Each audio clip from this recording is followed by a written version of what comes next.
दोन्ही सभागृहातील विरोधी पक्षनेते पदाबाबत उद्धव ठाकरेंनी घेतली नार्वेकर आणि राम शिंदेंची भेट. लवकर निर्णय घेऊ असं दोघांनी आश्वासन दिल्याची ठाकरेंची माहिती.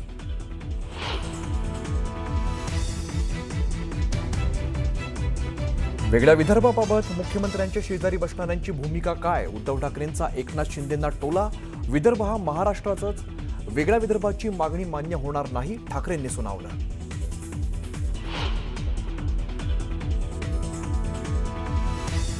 विधानभवनात झालेल्या राडा प्रकरणाच्या चौकशीचा अहवाल विधानसभेत सादर. सर्जेराव टकले, नितीन देशमुखला 2 दिवसांच्या कारावासाची शिफारस. पावसाळी अधिवेशनात दोघांमध्ये झाला होता राडा.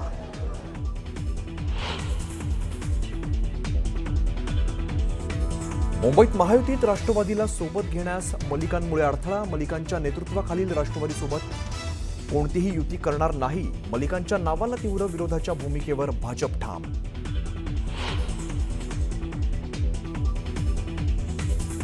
रवी राणांच्या घरी 4 ते 5 बिबटे पोचण्यासाठी ठेवा. बिबट्या पाळण्याच्या वक्तव्याचा वडेट्टीवारांकडून समाचार. तर परवानगी मिळाली तर 10 बिबटे पोचू शकतो, रवी राणांचं प्रत्युत्तर. तपोवन परिसरातील वृक्षतोडीला हरित लवादाची स्थगिती. तपोवन परिसरातील एकही वृक्ष तोडू नये आणि वृक्षतोडीबाबतचा अहवाल तात्काळ सादर करण्याचेही आदेश.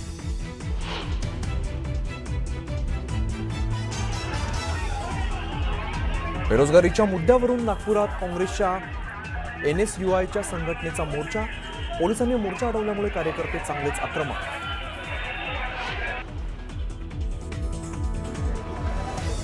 कोल्हापूर जिल्हाधिकारी कार्यालय 5 RDX बॉम्बने उडवून देण्याची धमकी. धमकीच्या मेलमुळे खळबळ.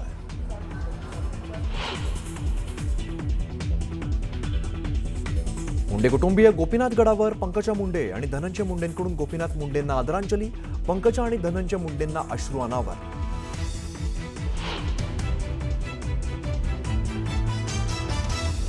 राज्यात मायक्रोसॉफ्टची मोठी गुंतवणूक. सीएम फडणवीस आणि सत्या नडेला यांच्यात चर्चा. 45,000 लोकांना मिळणार रोजगार.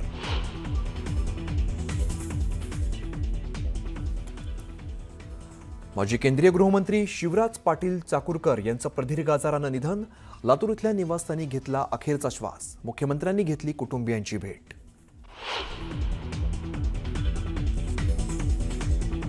आणि अंदमानमध्ये वीर सावरकरांच्या पुतळ्याचं सरसंघचालक मोहन भागवतांच्या हस्ते अनावरण. केंद्रीय गृहमंत्री अमित शहांसोबत मंगेशकर कुटुंबही उपस्थित. सागरा प्राण तळमळला गीताला 115 वर्ष पूर्ण. नाशिक महानगरपालिकेला हरित लवादाचा दणका बघायला मिळतोय. बातमी आहे नाशिकमधील तपोवन परिसरातील वृक्षतोडीला स्थगितीबाबतच्या आदेशाची. हरित लवादाने या प्रकरणी नाशिक महापालिकेला आदेश देत या परिसरातील एकही वृक्ष तोडू नये, त्याचबरोबर वृक्षतोडीबाबतचा अहवाल तात्काळ सादर करण्याचे आदेश दिले. याबाबत सर्वोच्च न्यायालयाचे कायदेतज्ञ श्रीराम पिंगळे यांनी हरित लवादाकडे याचिका दाखल केलेली होती आणि याचिकेची तात्काळ दखल घेत हरित लवादाने संबंधितांना आदेश दिले. तर परिसरातील एकही वृक्ष तोडू नये असे आदेश देण्यात आले. आपण बघितलं होतं नाशिकमध्ये वृक्ष तोडू नये म्हणून अनेक संघटना असतील, अनेक सिनेकलाकार असतील, समाजसेवक असतील, हे समोर आलेले होते. दरम्यान नाशिक महानगरपालिकेला हरित लवादाचा दणका बघायला मिळतोय. या परिसरातील एकही वृक्ष तोडू नये अशा प्रकारचे आदेश देण्यात आलेले आहेत. या वृक्षतोडीला मोठ्या प्रमाणात विरोध होताना आपण बघितलेला होता. मात्र आता वृक्षतोडीबाबतचा अहवाल तात्काळ सादर करा असे सुद्धा आदेश देण्यात आलेले आहेत. आताच्या क्षणाची सगळ्यात मोठी बातमी आपण बघतोय. नाशिक महानगरपालिकेला हरित लवादाचा दणका बघायला मिळतोय. या परिसरातील एकही वृक्ष तोडू नये अशा पद्धतीचे आदेश देण्यात आलेले आहेत. नाशिक महानगरपालिकेला हरित लवादाचा मोठा दणका बघायला मिळतोय. नाशिकमधील तपोवन परिसरातील वृक्षतोडीला स्थगितीबाबतच्या आदेशाची हरित लवादाने या प्रकरणी नाशिक महापालिकेला आदेश दिलेला आहे.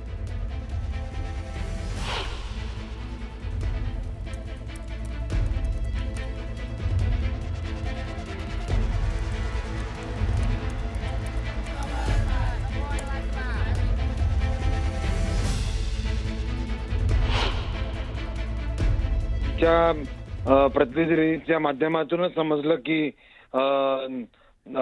त्याच्यावर स्थगिती आलेली आहे तपोवन वृक्ष तोडणीवर.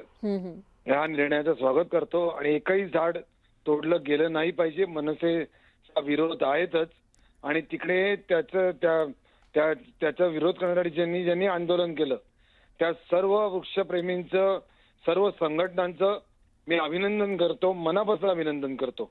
आणि याच्या पुढे देखील अशा कुठल्या प्रकारची गोष्ट तिकडे झाली तर महाराष्ट्र नवनिर्माण सेना नक्की आंदोलन करेल आणि तुमच्या बरोबर त्या तिकडच्या लोकांच्या सोबत उभी असेल.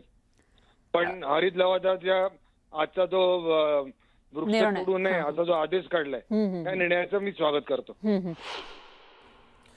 तर नाशिक महानगरपालिकेला हरित लवादाचा दणका बघायला मिळतोय. नाशिकमधील तपोवन परिसरातील वृक्षतोडीला स्थगितीबाबतच्या आदेशाची महत्त्वाची बातमी समोर आली आहे.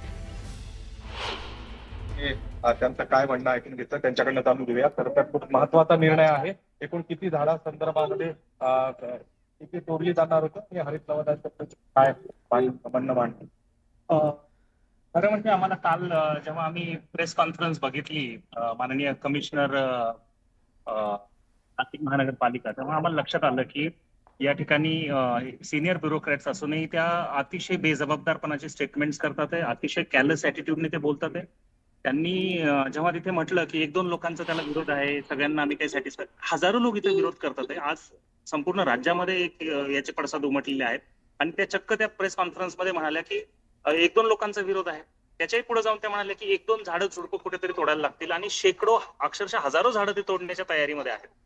यांनी असंच जून ते सप्टेंबरच्या दरम्यान 1270 झाडांची परवानगी घेऊन झाडं एसटीपीच्या नावाखाली तोडलेली आहेत. असं असताना त्याच्यासाठी जे कॉम्पेन्सेटरी फॉरेस्टेशन आहे ते 17,000 काही झाडांचं केलं आहे असं सांगून तिथं मृत अवस्थेतली झाडं आढळून आलेली आहेत. अशी परिस्थिती सगळी असताना तुम्ही महत्वाची त्यांच्या लक्षात आणून दिली. मात्र आजच्या या सगळ्या अंतिम आदेशामध्ये काय म्हटलंय आणि आता महापालिकेचा मॅन्डेटरी असणार आहे महानगरपालिकेचा स्वातंत्र्य.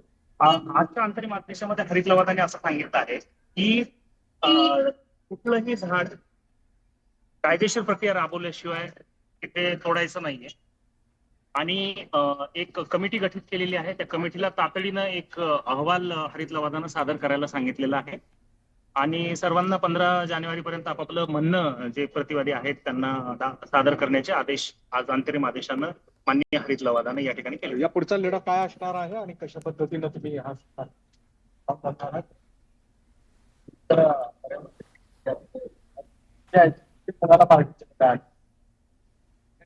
सयाजी शिंदे आणि त्यांचे सहकारी 22 यांची मोलाची मदत झाली. एका दिल्यामुळे आम्हाला हरित लवादा पुढे काही बाबी मांडता आल्या. या पुढची रणनीती अशी असणार आहे की त्या ठिकाणी जे रायपेरियन बफर झोन मध्ये जो एक एक्झिबिशन सेंटरचा घाट घालण्यात आलेला आहे माननीय मंत्री महोदयांनी एकूणच शासनाकडून, तर त्याला त्याची आवश्यकता काय आहे आणि त्याच्यासाठी वृक्षतोड किती होणार आहे याच्यावरती आम्ही खूप डोळ्यात तेल घालून लक्ष देणार आहोत. त्या कमिटीचा आम्ही पण विनंती केलेली आहे. आम्हाला त्या कमिटी सोबत राहण्याच्या मुभा हरित लवादानं दिलेली आहे आणि अनावश्यक वृक्षतोड टाळणे हाच आमचा उद्देश आहे आणि त्याच्यासाठीचं जे कॉम्पेन्सेटरी फॉरेस्टेशन आहे त्याच्यावर देखील आम्ही 5 वर्ष लक्ष ठेवण्याचं काम या माध्यमातून करण्याचं. त्यामुळे आपण बघतोय